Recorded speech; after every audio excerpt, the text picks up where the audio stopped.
starting point, Apple Cup week, and you feel the buzz around the building going into it? Yeah, obviously there's a lot of excitement. We haven't moved on. We typically have our team meeting at 4 o'clock this afternoon talking about the next opponent. But, I think we set the tone right away in the locker room after the game. We celebrated that hard-fought win on the road, and we know what week it is. The best part about it is I tell our guys all the time, we prepare every week like it's championship week. So the preparation and what we do within this building, that standard will stay the same. But the energy and what it means to everybody, obviously that gets raised quite a bit. So excited about the challenge of facing a really good team from the other side of the state in the Apple Cup. Obviously a desired result last year in this game, but what did you maybe learn about the approach or what it takes in the approach to that game that you'll maybe do similarly this year? Well, I would say we learned how much it meant to everybody. And I think to snap the streak, to win through adversity, unique circumstances for both teams last year. Obviously for our guys to stay together and play that hard, and I thought they played free. I thought that's a big thing in a rivalry game and a perceived big moment. Guys got to go cut it loose and be themselves and have fun and enjoy it and understand it's going to be, it's going to be a little chippy, right? It's going to be some of those things, and those aren't things we encourage. Those are things you just understand. So enjoying the moment, be present in it. I know when you talk to former Cougs, you don't remember a lot of scores, but you remember the Apple Cups, and that's what this group's excited about. Got any updates yet on Bernard, Jay Lee, Make? Not yet. We'll get those this afternoon. How about Billy Revere? Noticed that he wasn't down. He was out with an illness. Okay. Kind of different scenario this year because you're actually defending the Apple Cup rather than trying to beat the streak like last year. I know you said you haven't talked to the team yet, but does it feel any different in that regard? See, I always look at it a little bit differently. The 21 team earned that Apple Cup, so we're still in the mindset of not defending. We got to take it, and I think that's a mentality that this team has to go earn, and I know obviously they want it. It's a great rivalry. So I think we've learned a lot about what it takes in the preparation and the mentality, but you got to go out there and make the plays when it counts. So I think that's where our mindset will be this week. Don't know how much you've got a chance to look at them yet, but what immediately jumps out to you about UW? Well, I think they've always been really talented. They were really talented last year. There was a tweet that went out before the season. They had 27 4- and 5-star players. They're talented. We had one, and I think it's Simon. I think it's our long snapper. So they're talented, but now they're coached extremely well. They're disciplined. They're very multiple on offense. And the quarterback, Penix, has given them just a shot of life. This guy is one of the most accurate passers, I believe, that I've seen in a long time, and he's cutting it loose. And, they've thrown the ball over 500 times, and he's been sacked 7 times. It's incredible, right? So the offense efficiency is top 5 in the country, and it's an extreme challenge, one that we're excited for. We feel confident in what we can do. And defensively, I think you just see the confidence growing as the season has progressed. So the challenge is high. I got a lot of respect for Coach DeBoer, low-level college coach like myself, coming up, and we've actually played against each other a couple of times when he was at Southern Illinois and when he was at Fresno, and I think he always does a really good job of scheming against our defense. So the challenge will be high, and I know they'll be well prepared. Coach, you talked about it a little bit there. Last year the field, was kind of both sides not much set in stone. Now you and Coach DeBoer set in stone here. Does this kind of feel like maybe this will set the tone for the years to come, this Apple Cup? Like I said, I'm already not focused on last year. Last year's over. Next year's next year. It's this one opportunity. So I don't look much past that. But yeah, this is a different feel to the game. Last year there was a lot of adversity. So, hopefully, we'll have this game and this rivalry for a long time against each other. Have you checked the weather reports, what it's going to be like? I know a lot of people, there's some whispers of 2018. It was a snowball basically here. In the Palouse, I don't look much past a day. And everybody knows it in this room. I don't know if they can forecast past 24 hours. So when it starts getting to Friday, after I have a ton of turkey stuffed in me, I'll start looking at the weather. But at the end of the day, they know about it. They play in it. They prepare in it. But, we'll see what shakes out come Saturday night. We haven't really addressed this much. Last weekend, the big win in Arizona, offense looked fantastic. Just what were your thoughts on the guys and how the offense looked? I think the confidence is growing in that room, and I think it's important that we're executing at a higher level. I think getting Renard back, had the ability to put Strib back on the outside where he's the most comfortable, and it felt like for the first time in like 5 weeks we had all of our weapons going. And I think our offensive line has done an admirable job with what we've asked them to do, and we're starting fast, and we just got to keep the accelerator on, and I think that's what it's going to take to beat a really good football team here this Saturday. To clarify, you think you'll have Revere back from the illness this week? We do think we'll have Billy back. Could you just talk about kind of the relationship of Sam Lockett and Armani Marsh and kind of how that recruitment of Lockett looked and what you've seen from those guys, obviously, with the camaraderie of those two from the same high school? Gonzaga Prep, the Bull Pups. I mean, Sammy's fun because he's done nothing but get better. And I don't know if I've ever heard Sam say more than a couple words. He just smiles. He works hard. And Armani's that way, too. They're very much example guys.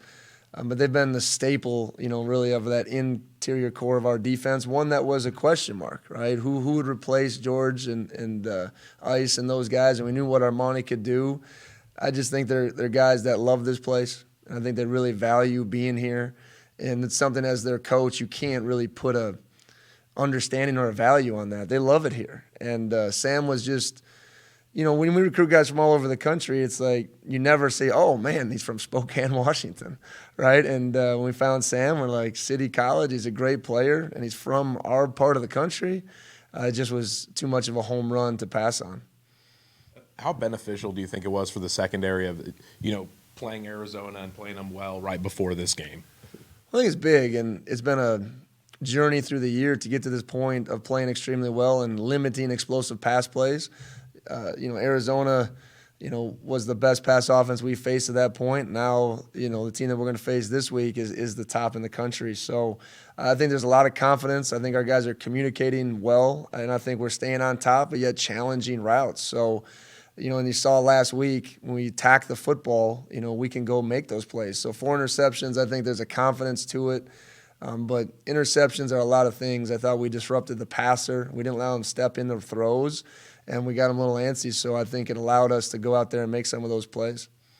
You talked about having those 5 DBs kind of setting in. There's not really a rotation behind them right now. Is that just because, they're playing so consistently you can't really afford to take them off the field, or is it the backup options aren't quite as It's a little bit of both, and we do got to get to the point where – Lamp, and we got to get Jay Lee back, and these guys got to come in and take 15 reps off, and we got to be confident to go out there and do it because they can do it. I've seen them do it.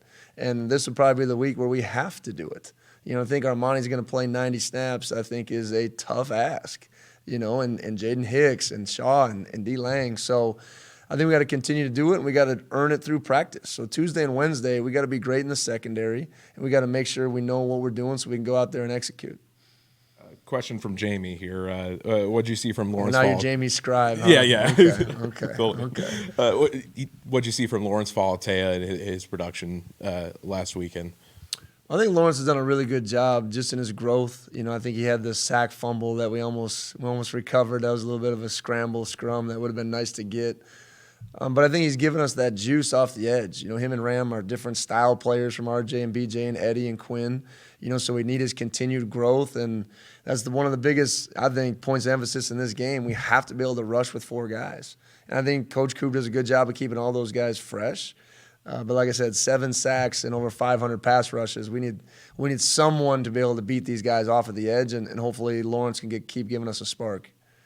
The first full year obviously not over yet, still goals to accomplish, but clinching a winning record, and after going through the whole building process and complete the really new look team and everything, what's it mean to you and the program, do you think, just to this first year to have a winning team this early? Yeah, I think that's a better question. Call them for a couple weeks. We're just kind of focused on what we need to do this week, but proud of that locker room. I said it after the game. I think those guys have fought through the ups and downs of the season, and there's adversity in every situation that you face, and to really come together. And I've said this before, but I think the connection of that locker room is our edge.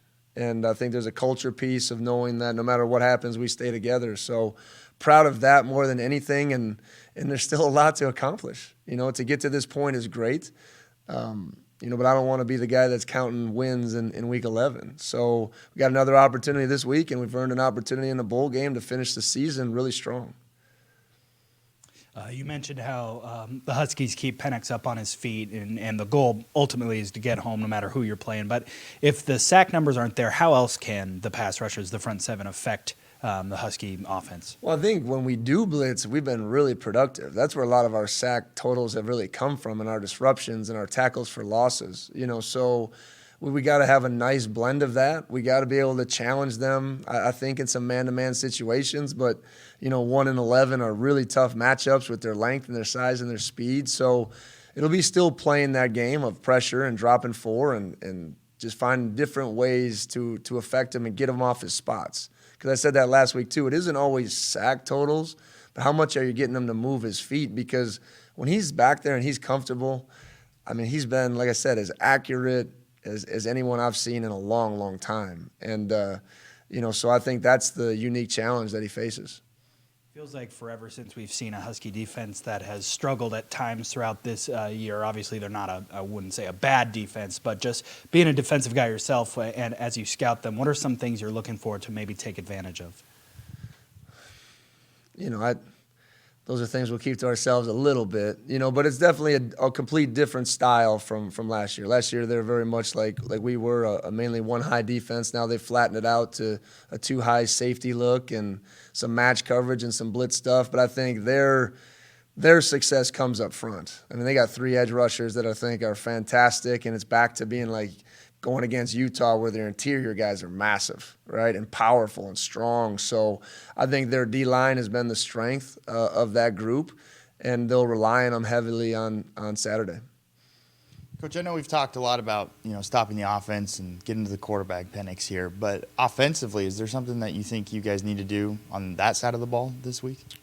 Yeah, we have to be better percentage when we take the ball down the field. I think we were 1 of 5 last week. I thought we did a better job of, trying to expand the field, and we missed a couple other opportunities just with some late pressures that we felt were there.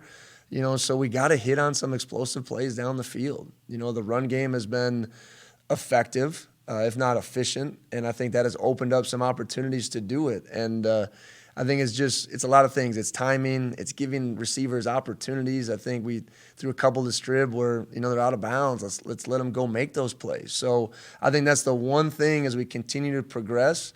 I love that we took the ball down the field last week. Now we need to hit on some of those. You talked about it a little bit earlier about having your guys back now. Does it finally feel like the offense can do what you guys have wanted to do and imagined it would do before the season because you've dealt with so many injuries? Well, yeah, we won't get Kingston back, and some of the O-line pieces we're still shuffling around. But to have some of the skill guys and have that speed and that spark with Renard and Rob, ended up being healthy for the game. So I think those are elements to this offense. You always want those fast, speed, dynamic guys in the inside, and guys that can take a 5-yard hitch play and all of a sudden it's 25, So I think that's where we need to continue to open it up, and it feels good to have those guys back. And the key, again, when you watched him, he's just been different every time. And, and I give him credit because who knows how good he was going to be in space. Between the tackles, he's been great, but people have been missing him in space and being great in the pass game and protection. He's been very solid. So I just think having everybody ready to go is that's where we wanted to be.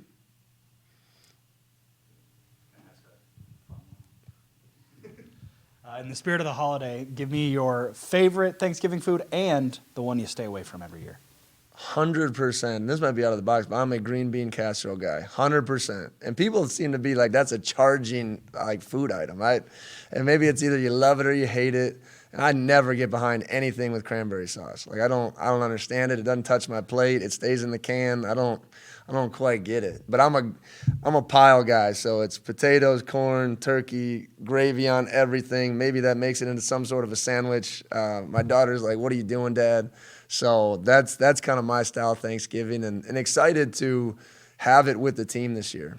Being on Thursday, we're going to practice early. We're going to have a great team meal together with the whole program and families. So excited about the change to the Saturday game, and we get to celebrate that together. Anything else? All right, go Cougs.